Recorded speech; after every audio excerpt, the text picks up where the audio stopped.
How young do you think the kids should be allowed to dance salsa and bachata?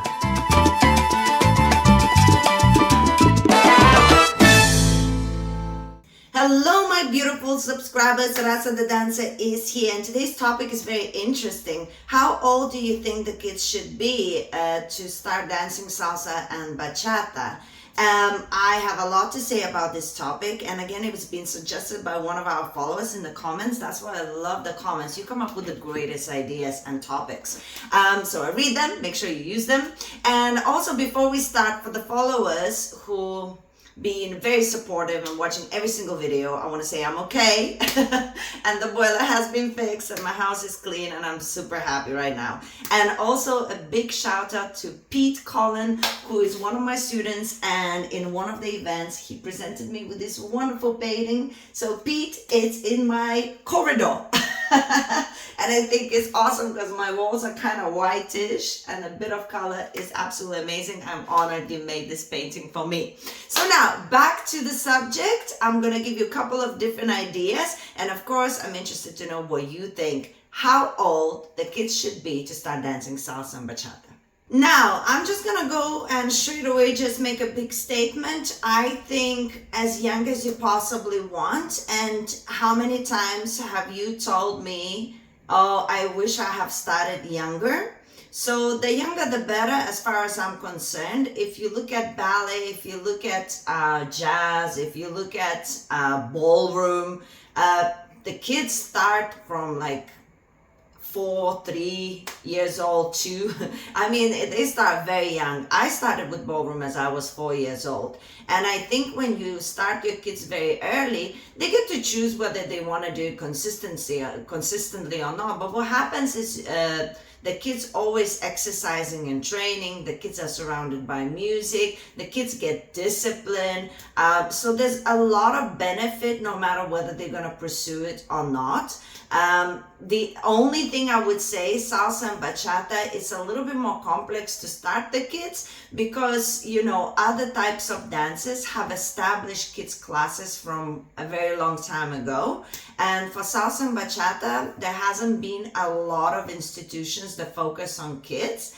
And that is kind of like the issue where you're going to take your kids to dance salsa and bachata to learn the skills, right? But if you find an institution that actually focuses on kids classes and not just, you know, your kid can pop into an adult's class, then I think it's absolutely fantastic, and it should be the same as ballroom or ballet, and kids should be able to learn any kind of dance, including salsa and bachata.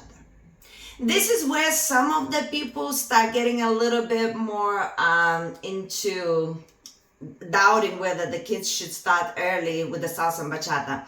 It's the sexual or sensual part of the dance.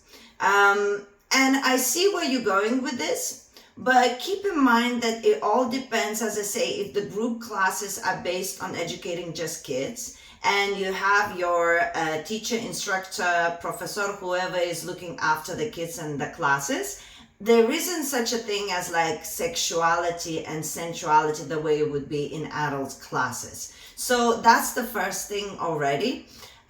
You know, with the sensual bachata as well, like even if the teachers would teach sensual bachata elements, the way they would be presenting it to kids and the type of moves that they're going to be learning, it wouldn't be nothing like what you see in YouTube and Instagram, and, you know, maybe you attend those classes as well. So it has nothing to do with that. If the classes are specifically for kids, it's the same if you go to an arts class, if it's for kids and if it's for adults. So if you go to theater and it's for kids and for adults, it's really, really different, the approach on how, you know, you teach. But said that, also, the kids don't understand yet the sexy and the sensual and the implications. So many times in ballroom, when I was 4 or 5 or 6, we would be doing all kinds of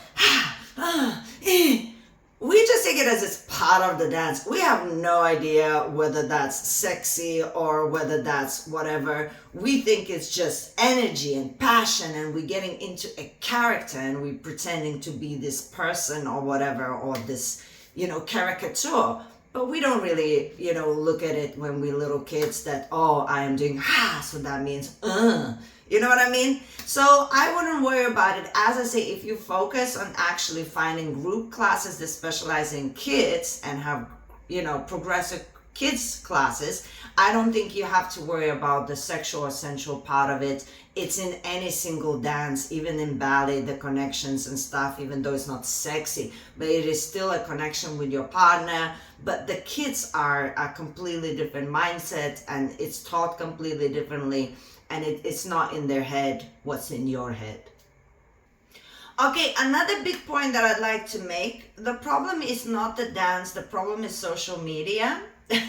If you have kids, I don't recommend necessarily to let them use Instagram unless they're 16 years old or I don't know, like 13 at least. There's some kids that are on Instagram watching all kinds of things, and they're like 5, 6, 10, and I don't think that's necessarily healthy. And if you choose, everybody's, I have no kids, so I don't really have the right to comment on it too much, but at least monitor, because a lot of the times is what's portrayed on social media. In real life, the dance is really different. So when you see these couples doing all of these sexy things, it's not really what the dance is about. Salsa and Bachata and Kizomba, it is supposed to be danced with everybody. Back in their countries where the dance is coming from, they dance with their mother, with their father, with their cousins, with their friends, and with their lovers and loved ones. So it really is what some of us make it to be and how we portray it, because sex sells, right? So you see on Instagram all of these women wearing almost nothing, and I don't think, the kids will grow up and they'll choose what they want to do, but to expose them into that kind of visual without a lot of contents of what the dance is, where it comes from, and what it means, I don't think it's healthy in general. So the classes and them learning the dance is not a problem. You exposing them to those kind of visuals, I think is. And in general, of course, it depends where you live, but I know most of the dance communities are super safe. If I would get pregnant and I would have a baby, my baby would be in every single class with me. It would be in every workshop, and I would take it to my event, and it would be exposed to all of the dancing. The kids have little headphones, to protect their ears as well. And the people are so nice, and the kid would learn how to be around people and the music, and maybe grow up to love to dance and listen to the music as well, or at least learn how to be around people. And the community is so lovely. I know people that surround me are so lovely. I wouldn't be afraid to do a workshop when somebody's holding my baby's hand. It's I think it's a wonderful community, and to learn for the kid the dance earlier like you always wanted, I think is in general a wonderful thing. You just need to choose your community. There's so many events, so many places. Maybe some are more appropriate than others. So yeah, you have to use your common sense to decide what it is. Thank you so much for watching. It is now your time to comment what you actually think. How old do you think our kids should be for us to let them learn salsa and bachata? Do you agree with my comments, or do you have some more to input? Go crazy. And now I'm gonna leave you with some other videos about salsa and bachata here. Check them out, explore the channel, and of course guys, subscribe to my channel if you haven't. Show me some love, and I will see you very soon. Mwah.